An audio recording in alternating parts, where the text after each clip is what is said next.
Hi friends, Assalamu alaikum. Welcome to my channel. மாவு அரைச்சதுமே புளிக்க விடாம உடனடியாட்டு பஞ்சு போல ஆப்பம் எப்படி பண்ணலான்னு இந்த வீடியோல பார்க்கலாம். ஃபர்ஸ்ட் ரேஷன் பச்சரிசி எடுத்துர்க்கேன். இத நல்லா வாஷ் பண்ணிட்டு ஊற வைக்கலாம். ஒரு 4 மணி நேரம் போல நல்லா ஊறணும். அரிசி நல்லா ஊறியாச்சு. தண்ணீரை வடிகட்டிட்டு மிக்சர் ஜார்ல போட்டுறலாம். ஆப்பமாவை மொதல் நாளே நல்லா அரைச்சிட்டு அதை அப்படியே நைட்டு ஃபுல்லாக வச்சுட்டு புளிக்க வச்சுட்டு மறுநாள் சுட்டால் கூட சில பேருக்கு ஆப்பம் நல்லா சாஃப்டாகவே வராது.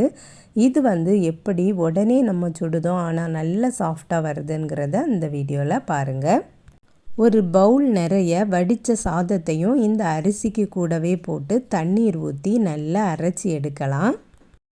மாவு நல்லா அரைச்சி எடுத்தாச்சு. இனி இதை ஒரு பாத்திரத்தில் ஊற்றிடலாம்.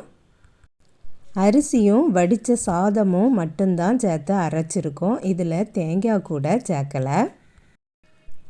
ஜார்லையும் கொஞ்சமாக தண்ணீர் ஊற்றி அலசி ஊற்றிடலாம். ஆப்பமாவு கரெக்டான கன்சிஸ்டன்சியில் இருக்குது. இது இவ்வளவும் நமக்கு தேவையில்லை. இப்போ சுடதுக்கு தக்கன நான் கொஞ்சமாக மாவு எடுத்துக்கிறேன். எல்லா வீட்லேயுமே ஃப்ரிட்ஜில் தோசை மாவு ரெடியாட்டு தான் இருக்கும். அதில் ஒரு பவுல் சின்னதாக ஒரு பவுல் தோசை மாவு எடுத்து வச்சுருக்கேன். அதையும் இந்த மாவு கூடவே சேர்த்துடலாம். இந்த தோசை மாவை இந்த ஆப்ப மாவு கூட சேர்க்கும்போது நல்ல ஒரு சாஃப்டாட்டு கிடைக்கும் நமக்கு ஆப்பம். தோசை மாவு நல்ல திக்காட்டு இருந்ததுனால கொஞ்சமாக தண்ணி ஊற்றி அலசி ஊற்றிருக்கேன். இந்த மாவு கூட கொஞ்சமாட்டு ஆப்பச்சோடாவும் சேர்க்கலாம். கொஞ்சம் சேர்த்தா போதும். இந்த மாதிரி மாவில் போட்டுட்டு மிக்ஸ் பண்ணிவிட்டு நம்ம எல்லா மாவுலையும் மிக்ஸ் பண்ணலாம். இனி கொஞ்சமாக உப்பு சேர்த்துக்கிடலாம். அரிசி அரைக்கும் போதே நான் கொஞ்சம் உப்பு சேர்த்துருக்கேன். மறுபடியும் கொஞ்சமாக உப்பு போட்டிருக்கேன். இனி ஒரு அரை டீஸ்பூன் போல் சீனி போட்டுடலாம். இந்த சீனி போடும்போது ஆப்ப மாவில் இனிப்பு சுவையெல்லாம் ஒன்றும் வராது. ஆனால் ஆப்பம் நல்ல டேஸ்டாட்டு இருக்கும். இனி சுட ஆரம்பிக்கலாம். ஒரு இரும்பு சட்டியை அடுப்பில் வச்சுருக்கேன். அதில் நல்லெண்ணெயை ஒரு துணியில் வச்சு தடவிருக்கேன். அதுக்கப்புறம் ஒரு கரண்டி மாவு எடுத்து ஊற்றிட்டு அதை அப்படியே சுற்றி விட்டுட்டு மூடி வச்சிடலாம். இந்த இரும்பு ஆப்பச்சட்டி எனக்கு ரொம்பவே பிடிச்சிருக்கு. ஏன்னா இது நான்ஸ்டிக் ஆப்பச்சட்டி மாதிரி ஆப்பம் ஊற்றுனதுமே டக்குன்னு சூடாயிரும்.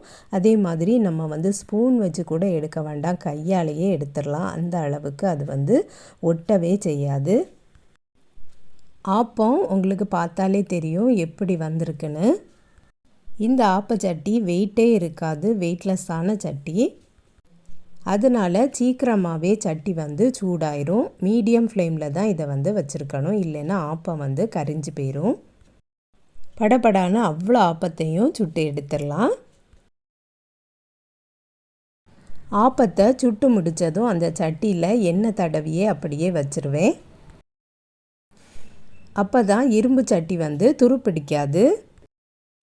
இந்த மாவை அரைச்சதும் நம்ம உடனடியாக சுட்டிருக்கோம். இதை கொஞ்ச நேரம் கூட நான் வைக்கலை.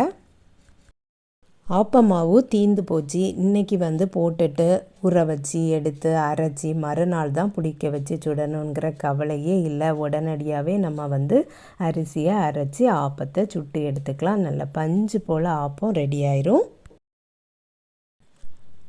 ஆப்பம் பாருங்கள் எப்படி இருக்குன்னு, நல்ல சாஃப்டாட்டு இருக்குது. நீங்களும் இதே மாதிரியே ட்ரை பண்ணி பாருங்கள் ஃப்ரெண்ட்ஸ். இந்த வீடியோ பிடிச்சிருந்தனா லைக் பண்ணுங்கள், ஷேர் பண்ணுங்கள். நம்ம சேனலை இது வரைக்கும் சப்ஸ்கிரைப் பண்ணலைன்னா சப்ஸ்கிரைப் பண்ணிடுங்க. நெக்ஸ்ட் வீடியோவில் வேறு ஒரு ரெசிபியில் சந்திக்கிறேன். அஸ்ஸலாமு அலைக்கும்.